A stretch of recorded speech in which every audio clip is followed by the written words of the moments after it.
नमस्कार सर, मेरा नाम राजू है।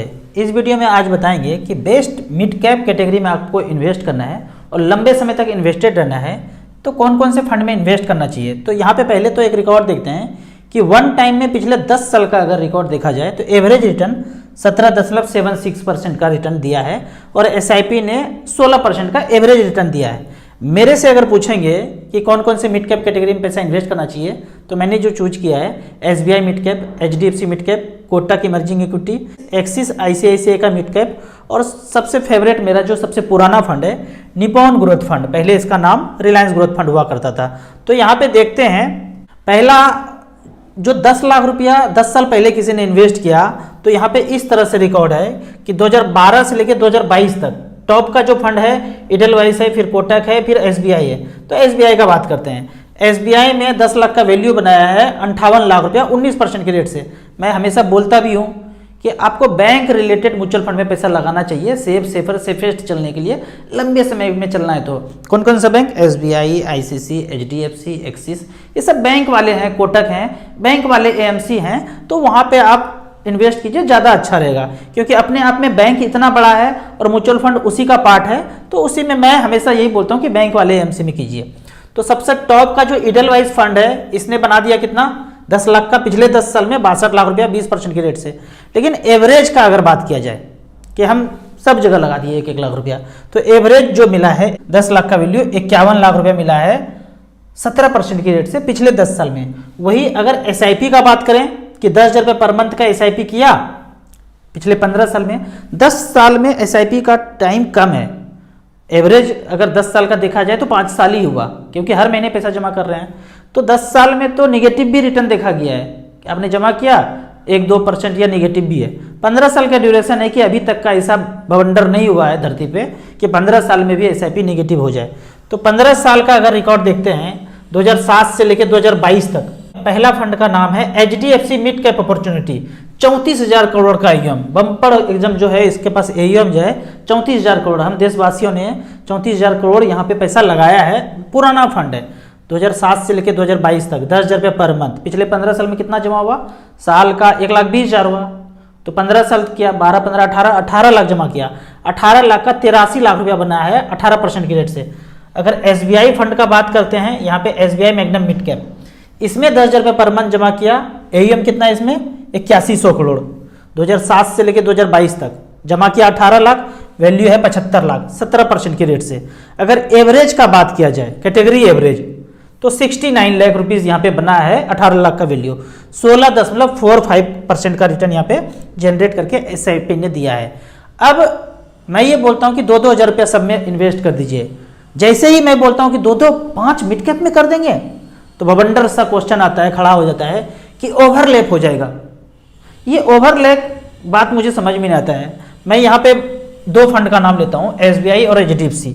यहाँ पे रिकॉर्ड देखते हैं कि एसबीआई में पैसा इन्वेस्ट किया तो उसके फंड मैनेजर ने ये सब कंपनी में पैसा लगाया।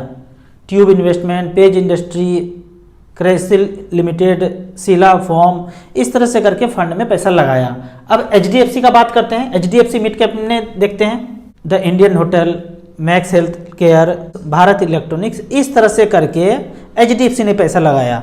अब यहाँ पे मैं अगर देखना चाहूँ कि कॉमन क्या है तो द इंडियन होटल कंपनी यहाँ देखेंगे और एसबीआई में देखेंगे 8वें नंबर पे आता है द इंडियन होटल कंपनी। यहाँ पे 3% लगाया है जबकि एचडीएफसी ने कितना लगाया है? 5% लगाया है। दूसरे उदाहरण से समझते हैं कि एक बड़ा सा खेत है। अब इसमें 4 फंड मैनेजर है बैठा हुआ, 4 किसान हैं। सब लोगों को आलू, प्याज, टमाटर, गोभी, धनिया पत्ता बो देना है। तो एक आदमी अगर बो दे धनिया पत्ता और आलू, टमाटर, गोभी तो जितना होगा, मान लो जितना भी हो जाएगा, और 4 आदमी अलग अलग होता और वो भी उतना ही बोता, उतने ही खेत में, तो क्या दोनों का आउटपुट बराबर ही होता? दोनों का मेहनत बराबर ही होता? एक बंदे ने बो दिया सब जगह और रात में ऐसा बारिश हुआ वो सोता रह गया, तिरपाल बिछाया ही नहीं तो गया चौपट। और 4 आदमी तो कोई तो जगेगा, इसको बोलते हैं डाइवर्सिफिकेशन, लगा दिया सब जगह। अब मान लो एक फंड मैनेजर को लगता है इस बार ना धनिया का क्रेज बहुत ज़्यादा होगा क्योंकि धनिया जो है कम होने वाला है, उसने थोड़ा सा ज़्यादा धनिया बो के रख दिया। धनिया बिक रहा है 50 रुपये मुट्ठा और दूसरे को लगता है कि भाई धनिया तो हमेशा होता है, इसको कौन खरीदने वाला है, छट धनिया तो लगाएंगे नहीं, या थोड़ा सा लगाया तो गया वो काम से, धनिया ही बो दिया सब जगह, वो धनिया धनिया धनिया 50-50 रुपये मुट्ठा बिक रहा है। तो आप ये देखेंगे कि बोलता है ना कि ओवरलैप हो जाएगा, ओवरलैप हो जाएगा, अरे होने दो ना ओवरलैप, उससे क्या फर्क पड़ता है। फिर बोलेंगे कि एक्सपेंस रेशियो ज़्यादा बढ़ जाएगा, कैसे बढ़ जाएगा, ये तो लॉजिक मुझे समझ में नहीं आता है कि एक्सपेंस बढ़ जाएगा। मान लो आपने 1 लाख रुपए लगाया, तो एसबीआई का बात करते हैं, एसबीआई में एक्सपेंस रेशियो है 1.87, मैं 2% मान लेता हूं समझाने के दृष्टिकोण से। तो 1 लाख का 2% 2000 सालाना होगा एक्सपेंस। आपने 1 लाख रुपए एक ही फंड में लगा दिया तो साल का 2000 रुपया एक्सपेंस कटेगा, खर्चा है भाई, फंड मैनेजर है, हमको मिलना है, कॉल सेंटर चलना है, ताम झाम कंप्यूटर है, सब कुछ मिला के खर्चा 2000 रुपया है, तो आपको काट के ही देता है। अगर 16% रिटर्न मिला है यहाँ पे, तो इसका मतलब है कि एक्चुअल में तो 18 था, 2% काट लिया तो आपको 16 मिल गया। अब आपने एक बार 1 लाख रुपया रखा तो दो भी 2000 कटा। मैंने कहा एक बार में 1 लाख रुपया एक जगह न लगा के 10-10 रुपया लगा दीजिए, तो 10,000 10,000 10,000 करके 10 फंड में लगा दिया। अब 10,000 का 2% कितना होगा, 200 रुपया एक्सपेंस रेशियो। ये वाला 10,000 का एक्सपेंस कितना होगा, 200 रुपया। तो उसी तरह 10 का मिला के 200 रुपया जोड़ेंगे तो 2,000 रुपया आएगा ना, बतवा तो बरोबर हुआ ना। एक बार लगाया तो 2,000 रुपया एक्सपेंस रेशियो, 10,000 रुपया सब में लगा दिया तो भी 2,000 एक्सपेंस रेशियो है। तो एक्सपेंस तो बराबर ही आना है, मैथमेटिक्स का फार्मूला तो गुना करेंगे तो एक ही आएगा। जहां तक वाला ओवरलैपिंग का बात है तो ओवरलैपिंग डाइवर्सिफिकेशन के लिए जरूरी है, उससे कोई नुकसान नहीं होने वाला है। कुछ नुकसान होना है तो हमें बताइए, कमेंट सेक्शन में समझाइए, जो कि मैं समझ नहीं पा रहा हूं। अब उन लोगों को ही एक्सपेंस ज़्यादा लगेगा या लगता है जो 9th और 10th में पीछे वाला बेंच पे बैठते थे, वो समझ में ही नहीं आएगा उनको, मैं बता दूं तो भी समझ में नहीं आएगा। और यहाँ जो 36,000 37,000 सब्सक्राइबर है ना, ये अपने ज़माने में 90% से ऊपर नंबर लाए हैं और आगे वाला बेंच पे बैठने वाले बंदे हैं, तो इनको सब कुछ समझ में आता है। जो लोग ये सोचते हैं ना, अरे क्या फ़र्क पड़ता है, कोई 8% रिटर्न दे रहा है, कोई 10% दे रहा है, कोई 15-16% रिटर्न दे रहा है, इससे क्या होगा।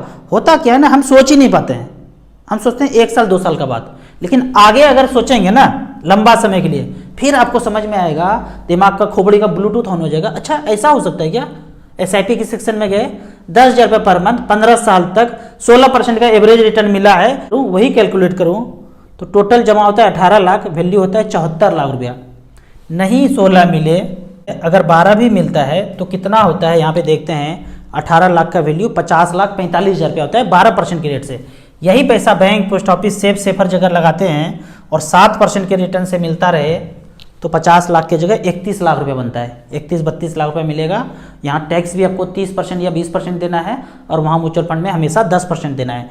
तो कैलकुलेट करेंगे लंबे समय के लिए तो पता चलेगा कि ज़्यादा नहीं, 15-20 साल मेहनत करके पैसा इन्वेस्ट करके इतना हो जाएगा कि आगे का रिटायरमेंट का ज़िंदगी आराम से जी सकते हैं। रिटायरमेंट का ज़िंदगी का ये मतलब नहीं कि कुछ काम नहीं करेंगे। एक बार ट्राई किया था हमने, कोई काम ना करूँ, ट्राइग्लिसराइड इतना बढ़ गया कि लगा कि अब ऊपर जाएंगे। तो बचने के लिए, शरीर को जिंदा रखने के लिए काम करना जरूरी है। तो अब काम पैसा कमाने के लिए नहीं करते हैं, शरीर स्वस्थ रहे इसके लिए काम करते हैं, उल्टा रिश्ता है। अब यहाँ पे उन लोगों के लिए बात करते हैं जिनका एज 20 से 35 है और ताज़ा नौकरी लगा है, सैलरी आया है, 1-2 साल हो चुका है, अब फ्लैट लेने के चक्कर में है। अपना फ्लैट तो ज़रूरी है ना, इमोशन होता है, भावना होता है, फीलिंग होता है, ज़रूरी होता है ना। मेरे घर पे एक ना मिलने के लिए आ गया हमसे, बोलते राजू जी आप मना करते हैं घर के लिए, पर अपना घर तो अपना ही होता है ना, इतना इमोशन भावना ये वो तामझाम हमने तो बना लिया है। तो कैसे बनाया, 30 लाख का प्लॉट खरीदा था, 25 लाख रुपया बनाने में लगा, 55 लाख रुपया में बन गया। तो मैंने उनको कहा यदि अभी कोई 80 लाख रुपया आपको दे दे तो क्या ये घर उनको बेच सकते हैं। तो आराम से बोला हाँ बेच देंगे, इतना फ़ायदा होगा तो ज़रूर बेच देंगे। फिर कहाँ गया वो इमोशन, भावना, फीलिंग, एक घर होना चाहिए, ये सब कहाँ गया। ये सब बात है ना, अंत में सबको पैसा ही चाहिए, अंत में सबको पैसा चाहिए, पर हो नहीं पाता है। बेचैनी में सब लोग भाग दौड़ कर रहे हैं, इतना बेचैनी की भाग दौड़ कर रहे हैं। एक छोटा सा कहानी है, एक लकड़हारा ना बेचैन था पड़ोसी को देख के कि उसने कोठी ले लिया, बाइक भी खरीद लिया और 100 गज का प्लॉट भी खरीद लिया दूर में कहीं पे, बताया भी नहीं, परेशान था। और लकड़ी काटने हर बार जंगल में जाता था, परेशान होके 40-50 किलो लकड़ी लाता था, 100-200 में बेचता था, जीवन यापन करता था। देख देख के इसको कुड़ते रहता था, अंदर अंदर चिढ़ते रहता था। तो रोज़ आना जाना इनका लगा रहता था, एक दिन के लिए जीवन यापन करने के लिए रोज़ उनको जाना ही पड़ता था। तो वहाँ पे जंगल में एक साधु जी बैठे हुए थे, उनको देख के हंसने लगते थे। रोज़ जाते थे, आते थे, रोज़ देख के मुस्कुराते थे। एक दिन लकड़हारा को गुस्सा आया, साधु के पास बोले, ऐसे कुल्हाड़ी रखे, बोले आप हमको देख के क्यों हंसते हैं, हम तो ऐसे ही परेशान हैं और आप हमको देख के चिढ़ाते हैं। बोले तुम बैठ जाओ। बोले बैठ कैसे जाऊँ, घर में खाने को कुछ नहीं है, बैठने बोल रहे हैं आप। बोले बैठ जाओ, मैं तुमको 1 लाख रुपया दूंगा, बैठ जाओ। 1 लाख सुन के वो बैठ गया। बोला धीरे धीरे सांस, आँख बंद कर लो और धीरे धीरे सांस लो।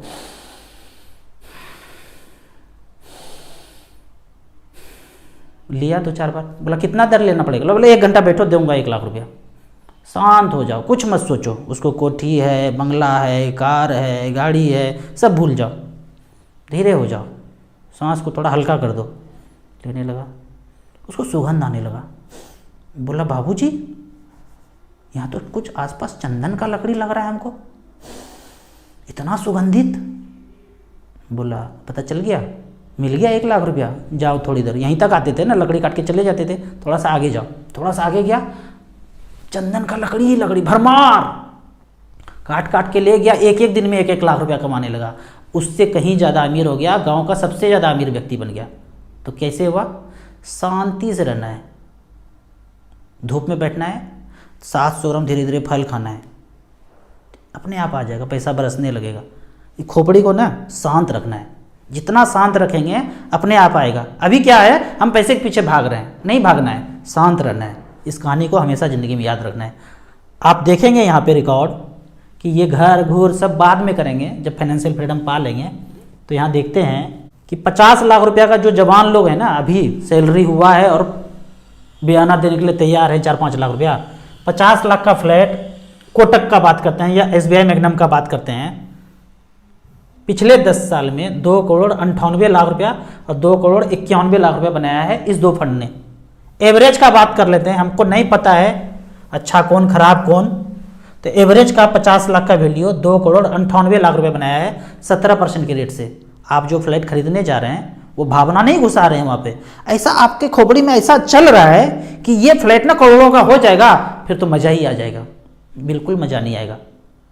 वो किसी समय में प्लॉट फ्लैट ने इतना अच्छा रिटर्न दे दिया, हमेशा नहीं देगा।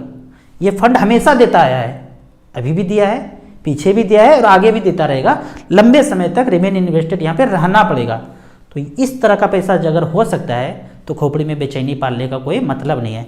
आपको इसी तरह म्यूचुअल फंड के बारे में और कुछ जानना है, इन्वेस्टमेंट के बारे में जानना है, तो इस नंबर पे मुझे व्हाट्सअप कर सकते हैं। वीडियो अच्छा लगता है तो लाइक ज़रूर कीजिए। व्हाट्सएप यूनिवर्सिटी में दोस्तों भी इसे ज़रूर शेयर करें। यूट्यूब पे देख रहे हैं तो like and subscribe and share जरूर करें। Thank you so much.